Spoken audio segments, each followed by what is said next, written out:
Hey, good afternoon, doctors and friends, and welcome to the DocTales podcast.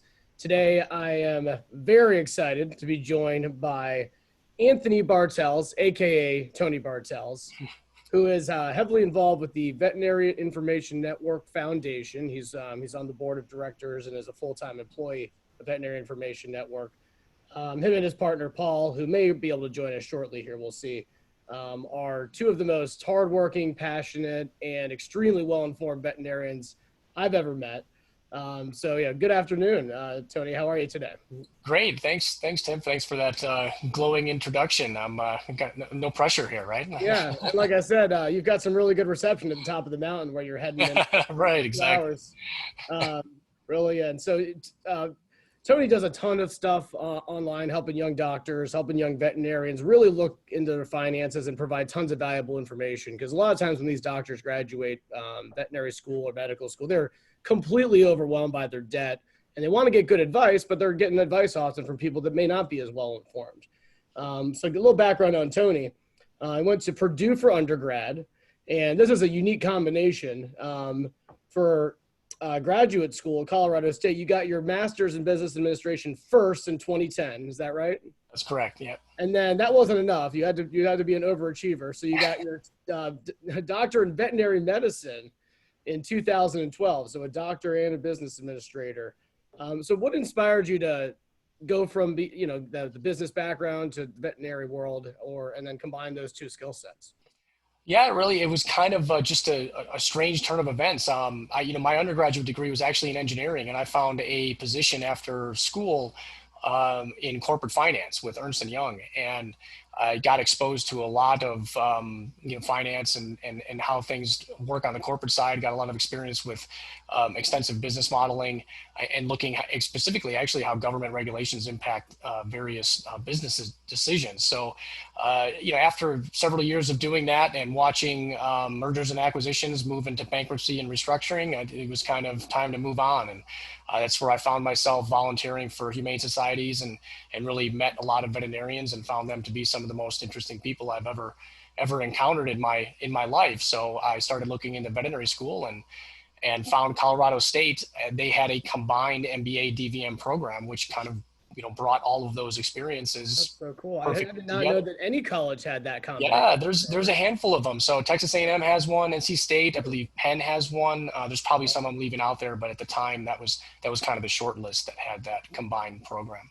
Well, that's really cool. That's good info. And you are married to your lovely wife, Audra. And I Yep. also saw that you were an ice hockey goalie. I am, yeah, yeah. I'm very passionate about that. I haven't played now in probably about a year or so, but that was mostly because I found my other passion, which has been fly fishing. So that has since kind of occupied all of my hobby time Right. outside. Less injuries, less pulling of the Yes, exactly. and My hamstring. my Yeah. body was getting a little beat up playing Yeah. hockey, so That's really cool. And I was thinking about I saw that earlier. I was like, so you used to stop goals and now you're helping veterinarians accomplish their goals. yeah, I guess you could say that. Yeah, yeah, yeah, Sorry for the dad joke. yeah. But anyways, yeah, let's dive in here. Really, I value your time a lot. Really appreciate it. Yeah. And so, what I want to ask you first was, the Veterinary Information Network is its own entity that provides tons of valuable information to veterinarians and other doctors across the U.S. and the world.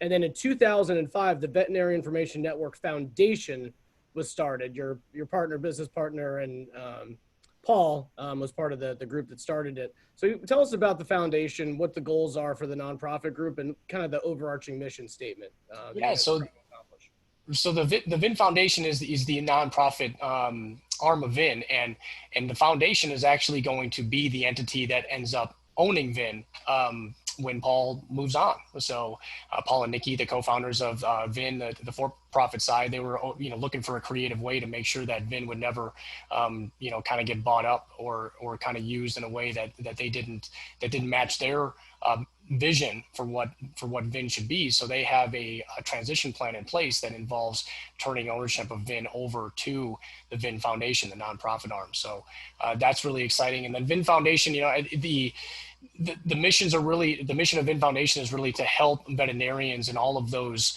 sort of transition areas of veterinary practice, right? So anywhere from becoming a veterinarian, so applying to veterinary school, dealing with student loans while you're in school, and dealing with just the stress of becoming a veterinarian, and then after veterinary school, that we have a whole bunch of missions that we try to accomplish in terms of helping them provide resources to transition from veterinary school into becoming a veterinarian, maybe owning a practice, dealing with your student loans, and then eventually, transitioning away from practice ownership or handing that off to the next generation. Yeah. We also have some resources available to help veterinarians who are struggling with either addiction or just stress in general. So Vets for Vets is a major part of VIN Foundation, where we just really help veterinarians work through those difficult points in their life. Yeah, that's all amazing stuff. And I don't think people that are outside of this world, I've been working with veterinarians for over a decade, so I'm kind of entrenched in this world like you are. And I don't think people outside this industry really know how, one, challenging it is just to get accepted to veterinary school. And then once you get accepted to veterinary school, the rigorous education you do. And then after that, you do these internships and residencies, fellowships, et cetera, where you might specialize. And you're really getting paid, less than somebody that's waiting tables during that time. And then you graduate and you're doing what you love that you've always thought about doing as a child. Because no one goes into veterinary medicine because they're trying to get rich. They do it because they're passionate. Not anybody that I've met, at least. And then they come out with $300,000 of debt, making $80,000 a year, and they're like, "Oh my God, what do I do?" Right.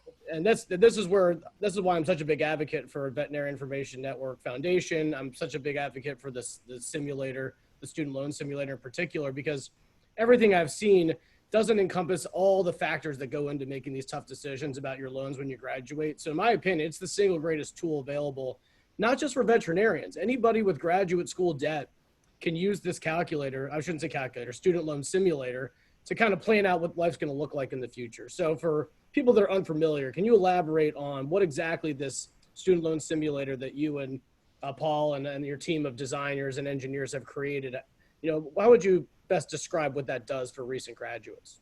Yeah, so it really helps to give you an idea of how to approach student loan repayment. For the most part, I would say that anybody that goes to and through veterinary school doesn't get a lot of financial education.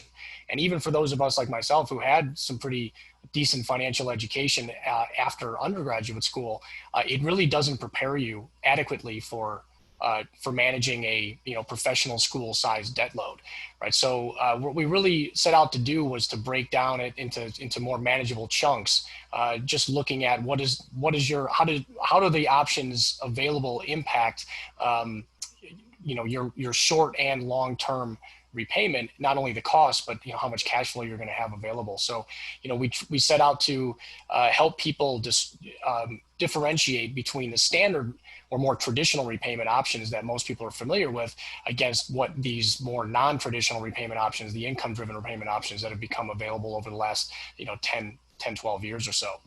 Right. And so when you say the standard 10-year payment, or the one where you can pay 25 years over a period of time, in those situations, you're actually paying off the debt, which I think for most people that had student loans from maybe 20 years ago, they might be familiar with that program. But I think the one that people are less familiar with, and this is what your student loan simulator is so good at, is what if I need to elect what's called an income-based repayment? And so can you quickly elaborate on how those income-based repayment works? And then also there's a clause in the law that says if you do your income-based repayments for 20 or 25 years, depending on which plan you're on, the government will forgive that debt. So can you kind of quickly dive into how that works? Yeah, so a lot in there. I would first start by saying that regardless of the methodology that you use to pay back your student loans, you're still paying your loans in full, right? So when you take your federal student loans, the loans that most veterinarians graduate with or use to finance their education, we have contracts, master promissory notes with the Department of Education that spell out these various ways that you can pay back your student loans. So you either use a traditional repayment option that's more like a mortgage or a car payment, where your payment is based on the principal, the interest, and the amount of time that you elect to pay back that student loan, and you will have a student loan balance of zero once you reach that specified period of time.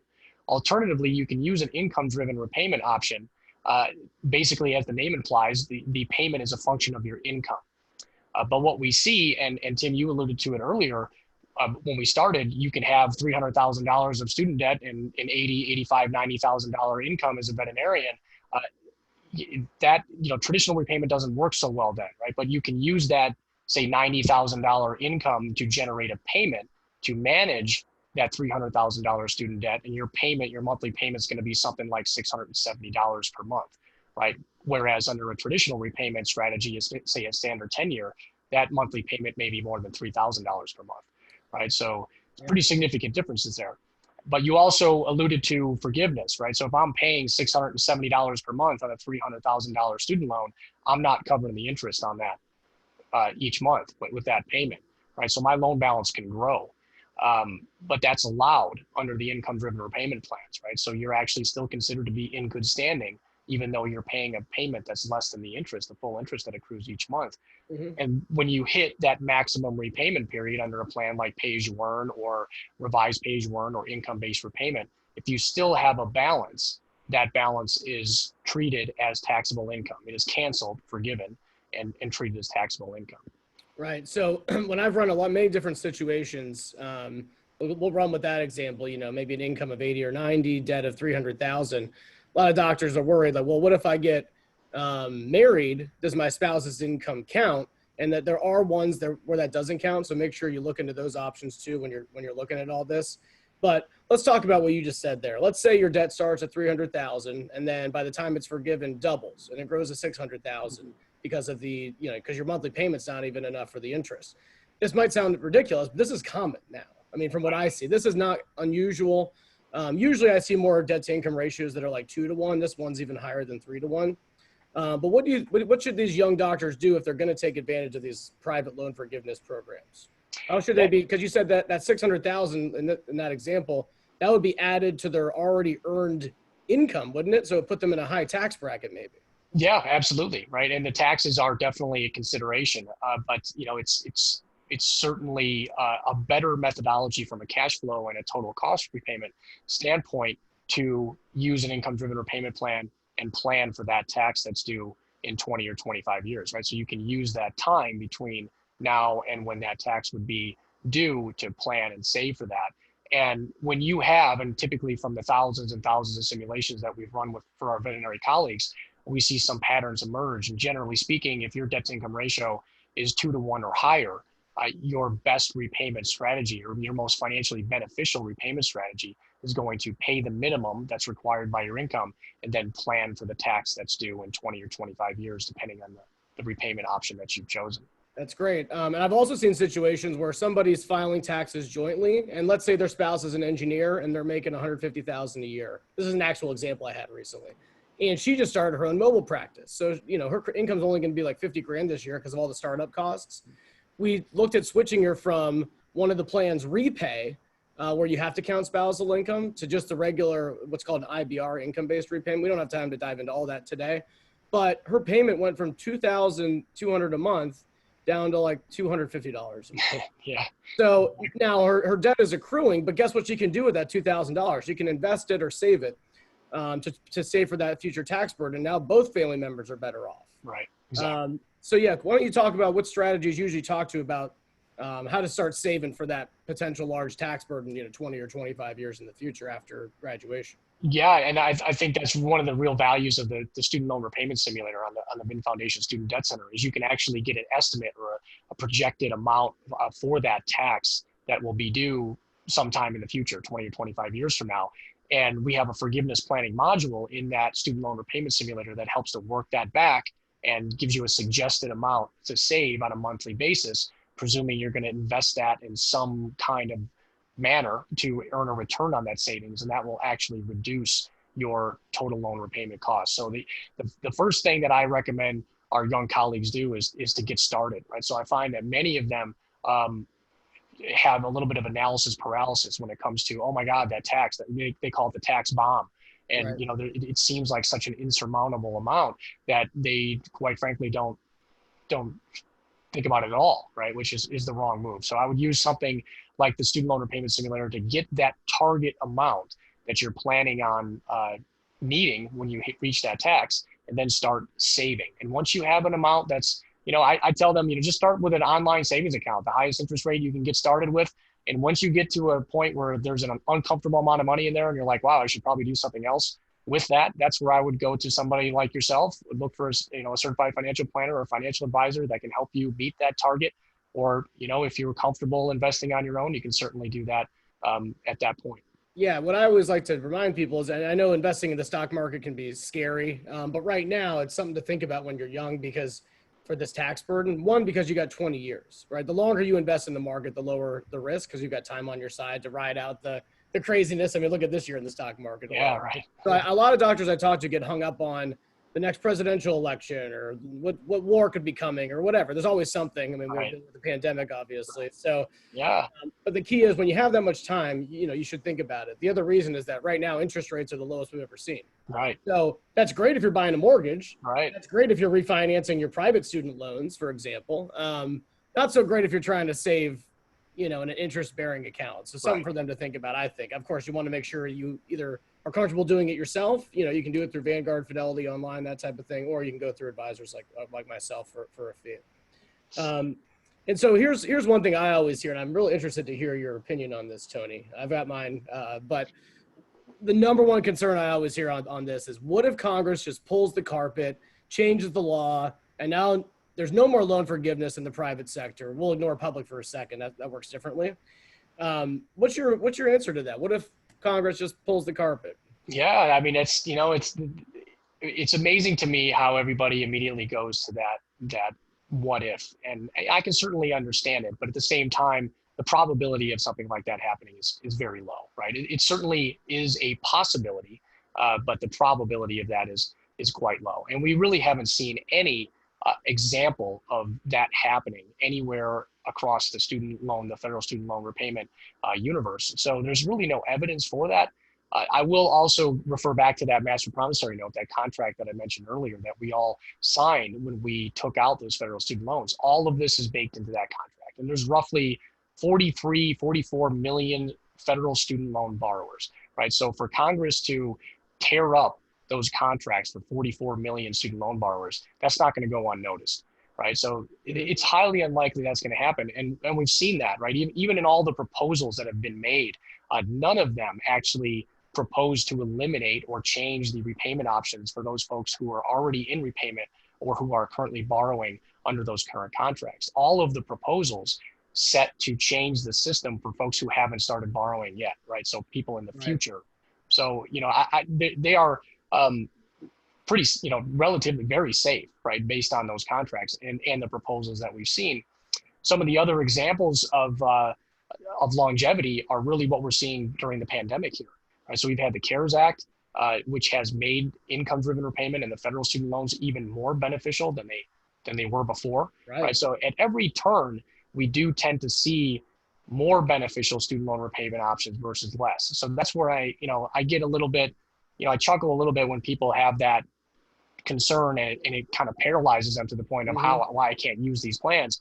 I mean, it's been exactly the opposite, right? At every move, they've made these plans more beneficial rather than less. Yeah, I couldn't agree more. And a good example of one of the things you mentioned is, if they make changes, it's usually for new loans going forward. Right. So for example, when I talk to veterinarians that are like in their mid 40s versus the ones in their early 30s, they've got grandfathered interest rates of like 2 to 4% on their federal loans. Yeah. And these younger doctors have 7%, 6 to 7, it could go as high as 8. So, that's one example of, they made some changes, but it was for new loans going forward. And I think what you said is true. If they pulled the carpet, it's not just the veterinarians that are affected. It's lawyers, it's MBAs, it's anybody with graduate school debt. And these are the most highly educated, highly influential people that will, guess what? They vote too.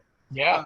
So anyways, I'm with you on that. I actually think the bigger concern is these doctors, then they're just scraping by month to month with their bills, and then they get a bonus at work and they throw it on their highest interest rate loan that's federal, thinking it's really going to help. But the reality is they might have been better off saving or investing that And one of the things that's really cool about the student loan simulator is at the very bottom of the simulator, it shows you the effective interest rate. Okay, so I think what most people do is they look at their loans and like, well, it's 6.5%, 7% interest. I'm certainly not guaranteed that in my bank or the stock market. I'm just going to attack these loans aggressively, but their debt is so high, they're never going to pay it back. So can you elaborate on what exactly the effective interest rate means? Yeah, so that effective interest rate is essentially an annualized average annual percentage rate that you would pay towards your student loans based on your starting principal and the total amount you would have been projected to pay under an income-driven repayment plan using the student loan repayment simulator. So that incorporates the monthly payments that you make based on your income, as well as the anticipated tax on forgiveness. And when we take that total cost and subtract out what we borrowed initially and calculate a proportion of what that was as a factor of what we borrowed, and then annualize that over the number of years we were in repayment, we get an effective interest rate, right? And that's effectively how much interest you paid on an annualized basis for the duration of repayment. And quite often we find those to be in the 1 to 3% range for your federal student loans, with average veterinary salaries and the average amounts of student debt. Exactly what I see. If I see a 2-to-1 debt to income ratio, I can almost tell you it's going to be like 2.5 to 3%. Right. If 3-to-1, it'll be 1 to 2. The higher the ratio, the lower the percentage. And this is, you mentioned the CARES Act, how there's no payments or interest due this year. What's also cool about the CARES Act, and then they extended it through the executive order and the Department of Education till the end of the year, is that these $0 of payments actually count towards the 20 or 25-year loan forgiveness. So your effective interest rate is going to go down because of that, because you have this year off. And then after you graduate, you get the 6 months of deferral. That also lowers the effective interest rate. So I think these technicalities are very much overlooked by a lot of doctors. And that's why I love the simulator, because it really dives in deep. What's also interesting is you can say, if you're going to put in, if you don't have children now, you can plug in when you may have children in the future. You can plug in when you would get married, your spouse's income. I mean, you guys thought of everything to really help these doctors do planning. And then when I'm finally done, like helping them look at all this stuff, you can just see the sense of relief, because without a plan, it's really rough. Right. And I think what you see it on your end too. I've been to conferences for veterinarians and other medical professionals and doctors, and many of them are doing these income-based repayment plans, but they haven't started saving yet, and they're 8 years in. Right. That 20 years of investing in the market that I mentioned, that time's not on your side anymore. Right. So how do you kind of, when you're on doing these webinars and everything, how do you politely push these doctors to really get on that savings track quickly?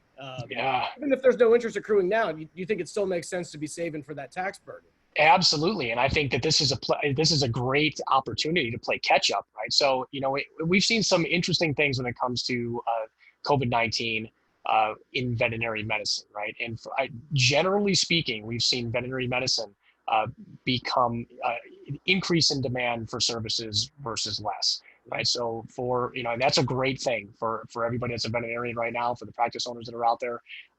Pet owners are looking for veterinarians, and that means that a lot of veterinarians are doing really well. But you could have federal student loans where your payment is actually shut off and the interest is shut off. And rather than making payments on those loans, because as you mentioned, if you're working towards forgiveness, that time counts, right? So if you haven't started saving for the forgiveness tax now is a great time, right? Because you don't have your monthly payment to make. You're still getting the time to count. You've got more cash flow in your budget, right? You can actually play some serious catch up. And that's kind of what my wife and I are doing. We're working towards forgiveness. We're anticipating hitting a tax. We're more than 60% to our target, and we still have 17 years before we anticipate hitting that tax, right? So my goal is to hit my forgiveness tax target sooner rather than later. So I have an opportunity to adjust if I need to down the road, right? And this period of time where we have no payments, no interest accruing on our loans, instead of making payments to those loans, I'm gonna make payments to my forgiveness fund to make sure that I get there sooner. That's smart. And it's exactly what I'm seeing. I'm in the DC Metro, Mid-Atlantic here, and that's exactly what I'm seeing. Veterinarians busy. I know it's stressful, no doubt about it, but I'm seeing wages for young doctors skyrocket right now due to the extremely high demand. I just talked to a veterinarian earlier today whose income is going from 80,000 this year to 120 plus production. I mean, literally it's more than doubling right now. Nice. I mean, that's not going to be everywhere, of course, but what I'm seeing is great, because that extra money, the temptation is to throw it on your loans. but you could be better off investing that somewhere else or saving it. So make sure you're doing what's in your own best interest and not what's in the best interest of the loan company. Right. Exactly. Yep. They will happily take your money, and if you give it to the loan company, you can't ask for it back. If you save it and invest it, you can always take that money and put it on your loans later if you want to. Yeah. Okay, and then just kind of a more big picture question. What do you think the biggest misconceptions are regarding federal student loans from graduate school primarily? And what do you think the biggest mistakes young doctors make is?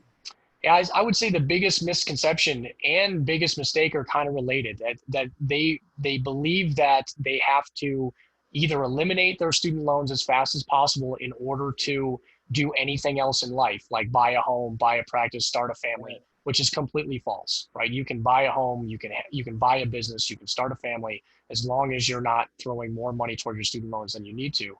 And then the other, I think the biggest misconception is that student loans are all about the interest rate, right? That they feel like this federal student loan interest rates are just too high. If they can just get a lower rate on a private loan refinance, they'll be able to pay their loans off faster and life will be great.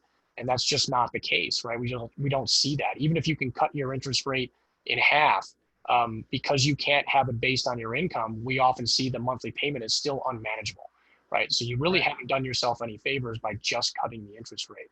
The student loans go way beyond just interest rates. So, I think that, having them look at that and really reevaluate that, the desire to pay those loans back as fast as possible, those are the biggest mistakes and misconceptions that I see for our young colleagues.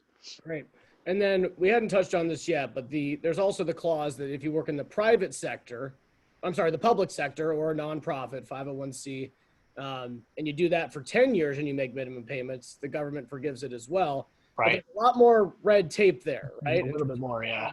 And I know that some of the budget proposals have talked about potentially getting rid of that for new stuff going forward. So can you kind of elaborate your thoughts on the public loan forgiveness and how that works exactly? Yeah, so public service loan forgiveness, I do see a lot of confusion around this because people, again, because it talks about loan forgiveness, they tend to confuse what's happening with public service loan forgiveness against kind of the taxable version of forgiveness that we've been talking about under the income-driven repayment plans. They're related, but they're actually very different. So public service loan forgiveness, if you have the right kind of federal student loans and you use the right kind of repayment plan and you work in the right kind of job, you can be eligible to have your student loan balance forgiven after 10 years of making qualifying public service loan forgiveness payments. And the right loans are federal direct loans. The right repayment plans require you to be making payments using an income-driven repayment plan, right? So all the plans we've been talking about previously, IBR, pay-as-you-earn, revised pay-as-you-earn, ICR, which is an older one, not terribly beneficial, but still qualifies towards public service loan forgiveness. And then there's the third part where you have to be working for a state, federal government, local, tribal organization, or a 501c3 nonprofit, right? And if you do those three things, then you are making a qualifying public service loan forgiveness payment. And if you do those three things for 120 monthly payments or 10 years, you are eligible to apply to have your loans forgiven tax-free. Right. Yeah, and a lot of people get those declined because they're not doing all the paperwork that's required, both from their employer and for them personally, correct? Or they didn't have the right loan types, right? So most of them that have gotten kicked back are because they haven't been making a qualifying payment, right? So in the most common reasons that they're not making a qualifying payment is because they don't have the right loan types, right? Because direct loans are not the only federal student loan type that's out there. Or they're not using the right repayment plan, right? So a lot of folks have, especially the ones that started early on in this, started using an extended or a graduated repayment plan because that resulted in the lowest monthly payment. But that's not a payment plan that qualifies for public service loan forgiveness. And if nobody told them that, or they didn't check in with the Department of Education to find that out, then you can get to the 10 years and apply and you'll be rejected. Yeah, right. So I've got a really interesting example. So two veterinarians I met in this area, they're working at NIH. Okay. And they were 2 years into the government, program, and their combined income was like 160. Their combined debt was over 600,000. Both were veterinarians, and I run it through your simulator. Guess what the effective interest rate was? Oh, I'm sure it was negative. Yeah. Negative 8%. Yeah, In other words, they're going to pay back because one of the clauses is there's no taxes on the 10-year forgiveness program. Right. So if you're in that position, definitely make sure you're crossing your T's and dotting your I's, because it could be highly beneficial to you. Oh, very, yeah. I call it the holy grail of repayment if you can Right. get it, right? So, Right. but you have to make sure you're doing all those right things and check in early so you can correct any mistakes, Yep. so they don't linger. Yeah. Yeah, it could be the most important financial decision of your Oh, life. absolutely. Yeah. It's Um, hugely.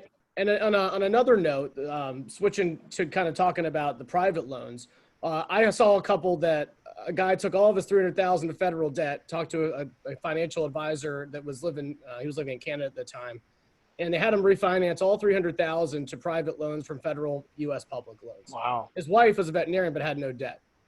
So I did the math on it. It was about a $400,000 mistake. Wow.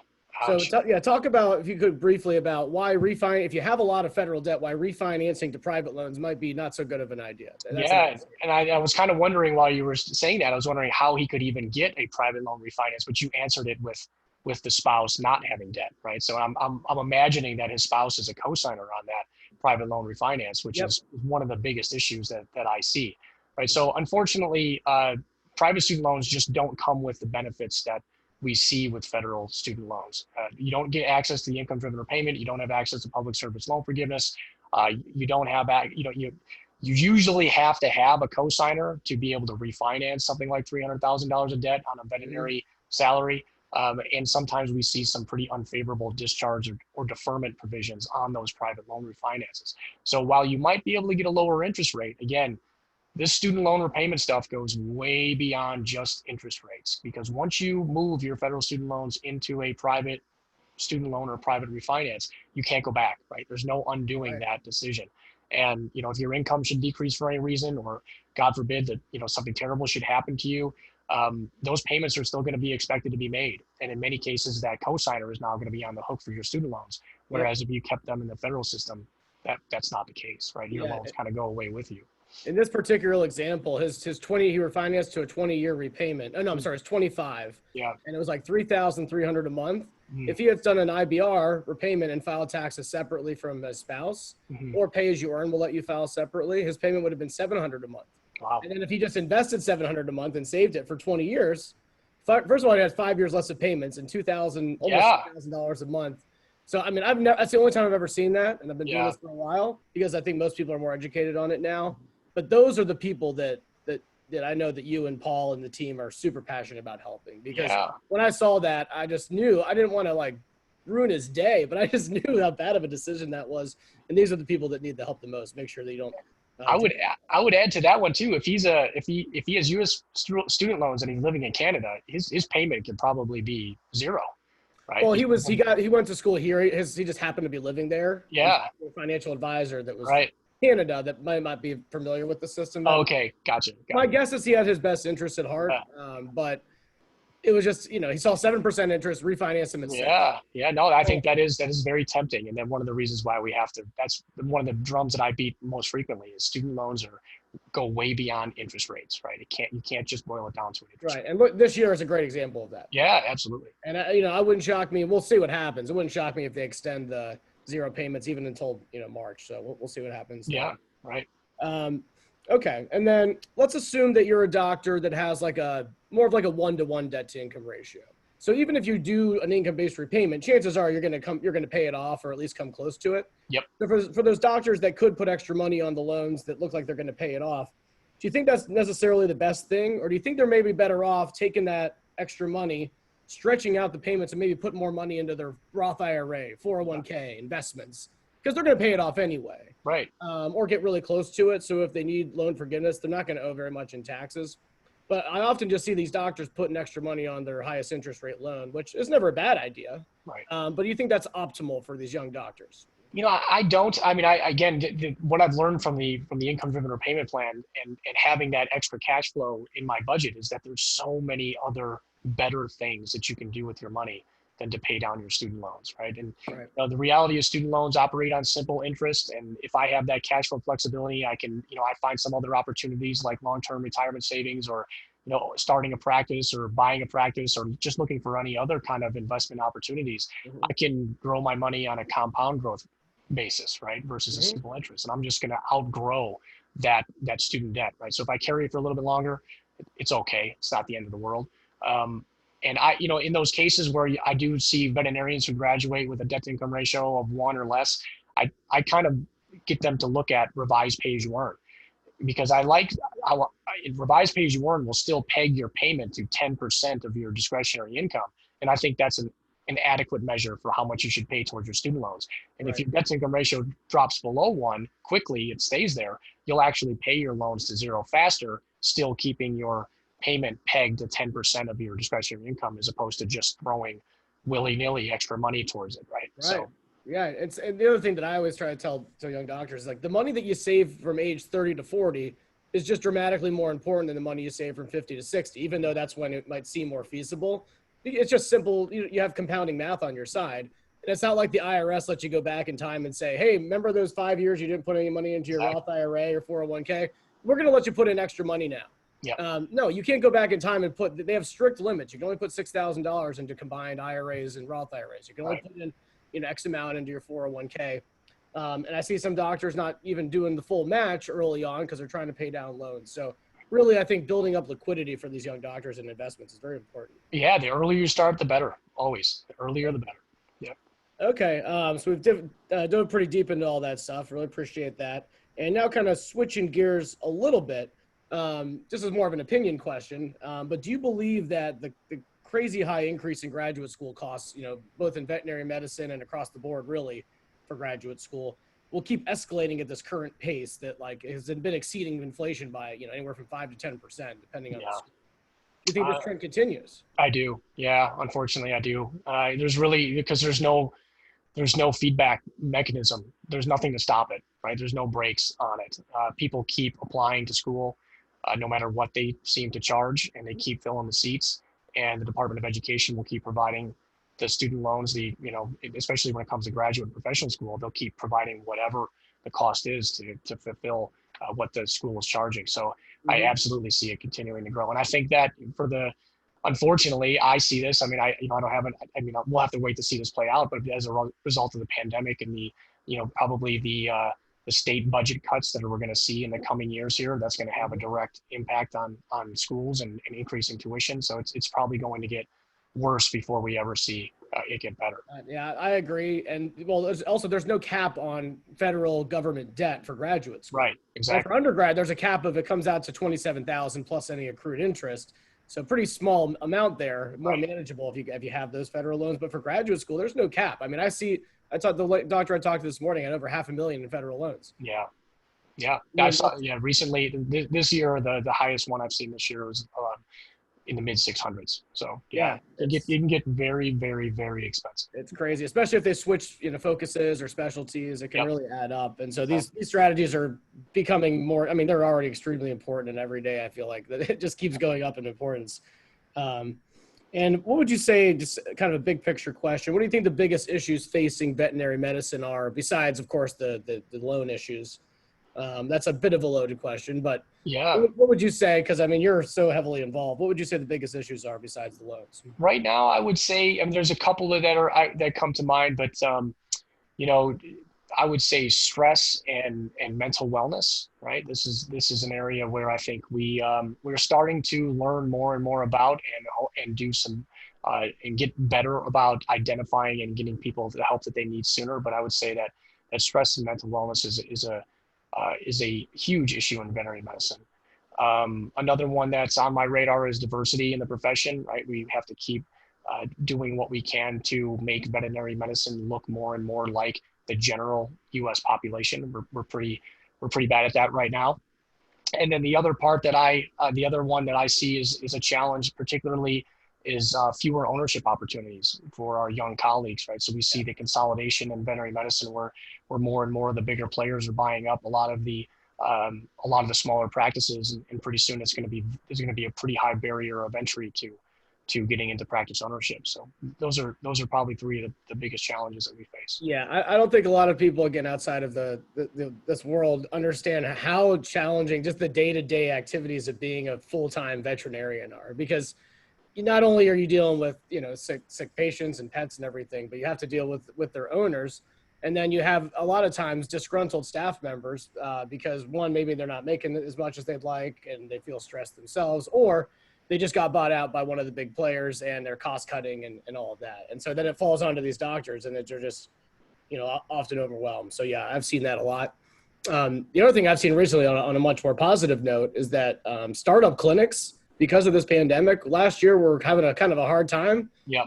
And now they're getting overwhelmed because the larger emergency clinics can't handle the inventory. I mean, they're booking a month in advance. So if you're listening and you're a veterinarian and you're ambitious and you do think you want to become a business owner, because it's two jobs in one. It's really more than two. It's right. It's a lot of work to do it. But I've seen on my end the difference in satisfaction levels with their career when they actually become owners, and I've seen some do it with $200,000 of debt. Yeah, absolutely.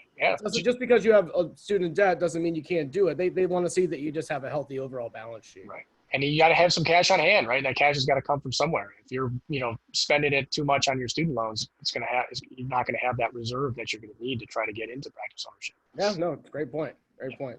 All right, so wrapping up here, I know we gotta wrap up. So tell us, and particularly the veterinarians that are listening here, how they can help support the Veterinary Information Network Foundation, and where can they go to get the latest webinars and podcasts. I just listened to your recent one. It was awesome. It was 2 hours diving real deep into this stuff. So really, really great for doctors that have, every world of question you can imagine. This was a little more of a big picture stuff. So where can they go and how can they help? So vinfoundation.org. So that is where a lot of those resources that you mentioned live. So the webinars, like the 2-hour webinar where we talked about the CARES Act. We recently did one on Borrow Better and a new graduate student loan repayment playbook. We're working on trying to cut them down below 2 hours, but we stay until everybody gets every one of their questions answered. So that's usually how those end up going, as long as they do. Right. When you're on vinfoundation.org, if you have questions, look for the Student Debt Center, right? So we have a whole area dedicated to student loan repayment and understanding those options. And of course, vinfoundation.org it's a nonprofit. So we work entirely through donations. So anything that if you find the tools useful or you find that you're, in line to save a whole bunch of money, please feel free to donate some of that. Yeah, and I have mine set up where you can donate, on a monthly basis too, if you really want to support everything. Every little dollar helps. It's all for a great cause. Tony, well, I cannot thank you enough. I really appreciate all you do for this industry. I can't tell you how many non-veterinarians I've sent to your place too. So anybody can use this stuff. It's super helpful, valuable, help you really understand it all in one place visually. So you can put a smart strategic plan together for whatever your situation is. So anyways, thank you again for your time. Again, Tony Bartels, DVM, MBA, master of hockey goalie, and now a fly fisher. And now also he will be where his picture is in a few hours. Yeah, in just a few hours. But yes, thank you for inviting me and thank you for what you do. And just let us know how else we can help. So all right. Well, have an awesome trip. Again, I'm Tim McFillin, president of Medical Advisors Group, and this is the DocTales podcast. Thanks again, Tony. Have a great one. Thank you. Cheers. Yeah.